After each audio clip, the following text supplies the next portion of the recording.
इस लेक्चर में हम न्यूज फीड और टाइमलाइन को डिस्कस करेंगे कि न्यूज फीड और टाइमलाइन में क्या फर्क है। देखिए, न्यूज फीड एक ऐसा एरिया है, ये देखिए, ये एरिया जो दरमियान में स्क्रॉल कर रहा है, ऊपर की तरफ जा रहा है, इसको हम न्यूज फीड बोलेंगे। न्यूज फीड एक्चुअली आपके जितने भी फ्रेंड्स अगर कोई एक्टिविटी करते हैं तो वो न्यूज फीड पे आएगी। मतलब आपने आपके फ्रेंड्स कोई फोटोज शेयर कर रहे हैं, कोई लाइक्स कर रहे हैं, कोई एप्स जो हैं उनकी तरफ से जो नोटिफिकेशन है या अपडेट है, तो वो इस न्यूज फीड के अंदर आएंगी।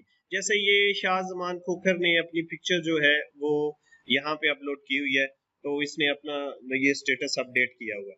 तो ये न्यूज फीड है जिसके अंदर आपके फ्रेंड्स की और जो पेजेस आपने लाइक किए हुए हैं या जिन पेजेस को आप फॉलो कर रहे हो, वो पेज जो भी एक्टिविटी करेगा वो न्यूज फीड के अंदर हमारे पास आएगी। अब हम टाइम लाइन की बात कर देते हैं।